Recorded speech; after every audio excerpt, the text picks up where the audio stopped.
يا أيها المزمل قم الليل إلا قليلا نصفه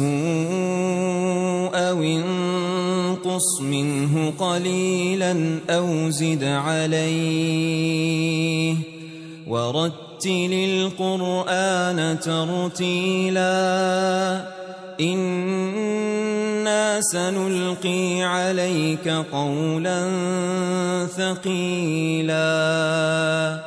إن ناشئة الليل هي أشد وطئا وأقوم قيلا إن لك في النهار سبحا طويلا واذكر اسم ربك وتبتل إليه تبتيلا رب المشرق والمغرب لا إله إلا هو لا إله إلا هو فاتخذه وكيلا واصبر على ما يقولون واهجرهم هجرا جميلا وذرني والمكذبين أولي النعمة ومهلهم قليلا إن لدينا أنكالا وجحيما وطعاما ذا غصة وعذابا أليما يوم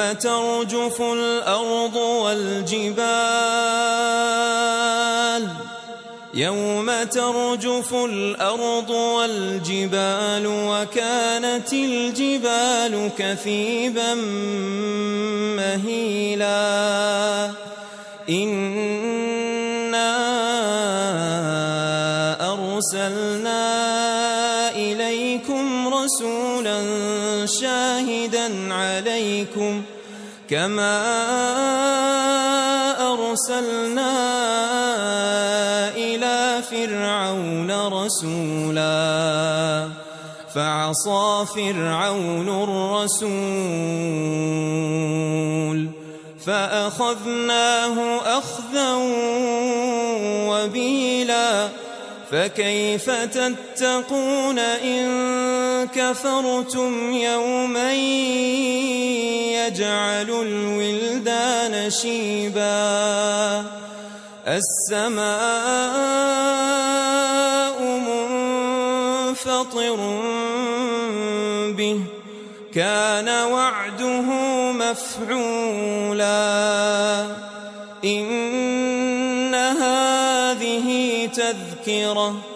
فمن شاء اتخذ إلى ربه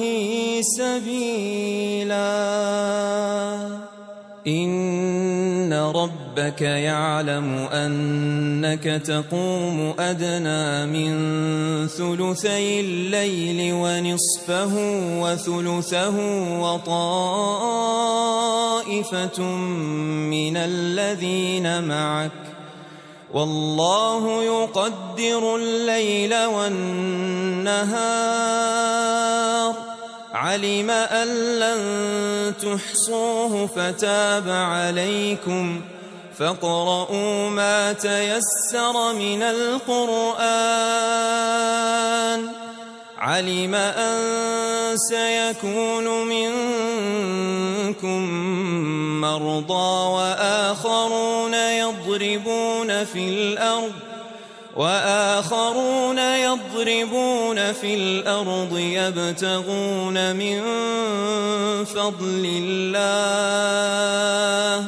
وآخرون يقاتلون في سبيل الله فاقرؤوا ما تيسر منه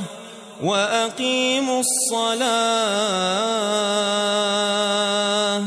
وآتوا الزكاة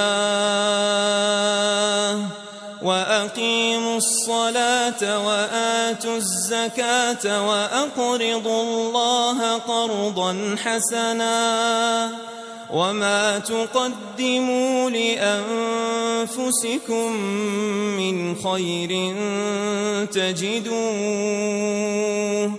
تجدوه عند الله هو خيرا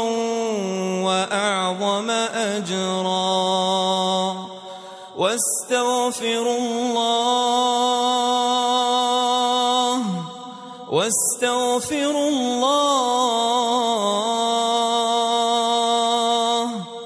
إن الله غفور رحيم.